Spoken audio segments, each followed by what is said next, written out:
It's nice to meet you, Rachel. Before we begin, I just want to, I want to be sensitive to you and to Halyna's legacy, obviously.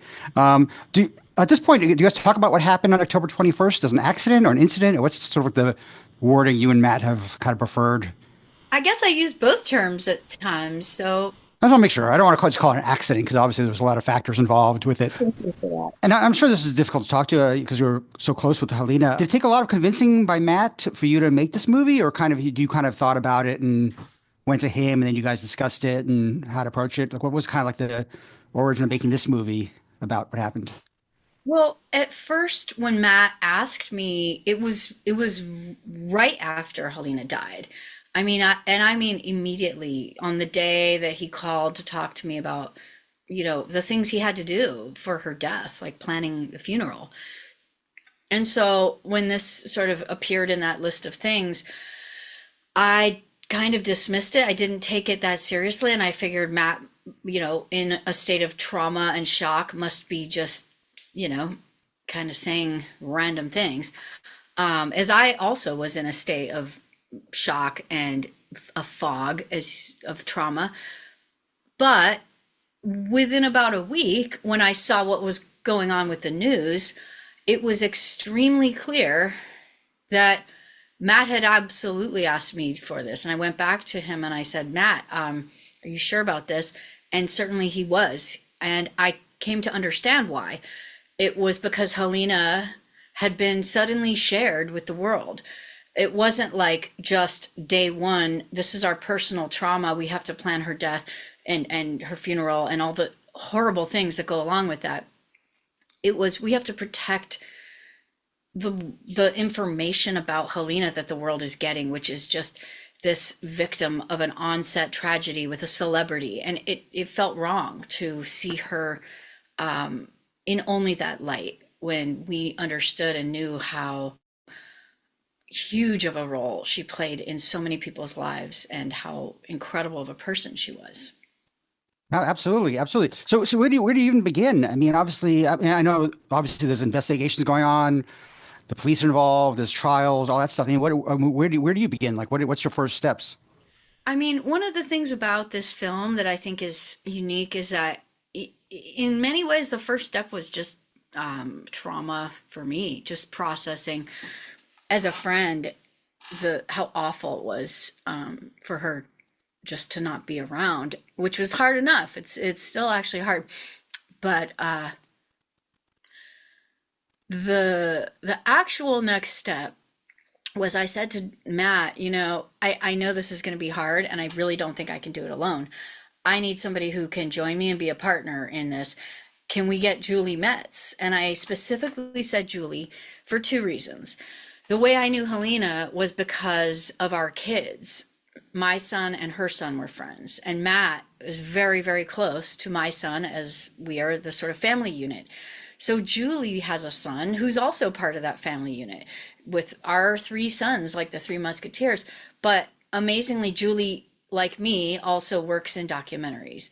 And I said, this has got to be like a safe space for us, so that when the film starts getting built, Matt, we're working with a producer that you trust, and I trust Julie. And as soon as I crafted the world with Julie in it, it made it more easy for me and more palatable for me to actually do this thing because I felt like I had a partner who could join me in it. So Julie has been involved at every single turn. And when, for instance, the Santa Fe Sheriff's Office released information, Julie would be on it immediately that day, downloading and logging footage. She was basically handling every single administrative task before there even was a task. And so we started with that. We started just reviewing as much as we could about the case. We started reading everything we could. We started actually just trying to speak to people and meet people like Joel. And Matt introduced me to Joel. And Joel then brought us, into this sacred world of the completion of the film Rust when they were completing it. And, things like that started to happen entirely because of the fact that we were setting out to honor Halyna with our own documentary. Well, so Santa Fe authorities, were they helpful at all to you, or were they kind of, I mean, they have their investigation, they don't want to release information too soon? I mean, were they, or they kind of knew you were kind of trying to help, or what was sort of like their part? I mean, I would say that we weren't like leaning on them in a way that was probably, out of any, different from any other organization, news organization. But people, when we asked for things, we would make it very clear who we were. So, we got the things we needed because people, I think, felt very touched that Helena's friends and her widower wanted something. So if we wanted something, if ever it was hard, we made it really clear we are the family. We are basically representing the family. And I speak to Olga, Helena's mother, who, of course, is in our film. I care deeply about her whole family. And, this is just a very personal side of things. And it feels like people understood that we were there to represent the side of the story that people haven't heard of, which is the victim side. And what about Joel? Like, what was your first meeting with Joel like? And I mean, what point did he want to sit down and like do like a formal interview? Joel, as soon as he understood who we were, and as soon as the introduction was made through Matt, he was about as accommodating as anyone could be. And I think it's because he had absolutely nothing but love and respect for Halyna. And his loss is our loss. Our loss is, he feels the exact same level of horror that we feel as people that knew her much longer. And I have no doubt Joel and Halyna would have worked together on many films. This would have been the first of many. And what about Matt? Did I think was Matt actually in the film, or is he? I can't remember if he spoke at all.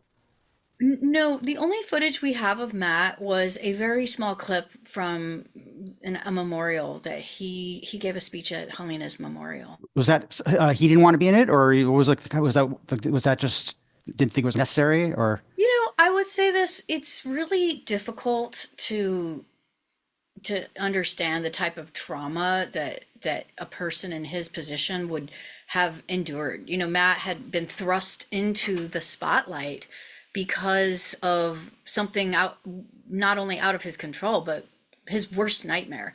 So, at different points, just revisiting that is just too much for someone. And, I respected Matt entirely the whole time. So we would check in and see how he was feeling. And, by the time we were at the place we were in our edit, we were able to craft the film without Matt, and it worked out. Did you have cameras at the funeral as well? I'm not the funeral. I'm just. Did you have cameras at the trial? I mean, just meant to say. No, the only footage that was allowed in the courtroom was court TV. So what we have is licensed footage from court TV. But I was there myself. Was there any interest in talking to Alec Baldwin and getting it, or is he kind of not really into it, or what was sort of like the decision to like not include him, or was that his call? Yeah, I mean, we had reached out to him, but he wanted to work on his own projects. So of course we respect that.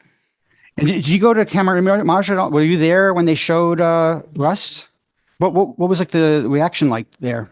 Well, I was in the audience myself, and I was there throughout the experience of Camera Image, and I got to meet with the organizers and, experience the festival and see the screening. And it was very powerful. It was very, very, very painful and also very, very, very beautiful, I have to say. Rust is extraordinarily beautiful, and that is because Halyna's talent is so vast, and which is why it's such a painful film for me, because this should have been the first of many more films of hers, and it was really the first film I'd ever seen of Halyna's that was on this scale in front of a huge audience, a beautifully shot. It really it's poignant, and I felt very moved to be able to be in that audience. Do you feel like you've had some closure now making this movie? Do you feel like obviously nothing to bring Helena back, but I mean, do you feel like at least you were able to like tell the story and get it out there? Yeah, sort of, I would say. If you could, the closure that comes from completing a certain kind of project, a certain kind of film, I would say, I don't know that I'll ever get over her death. It feels wrong and unfair.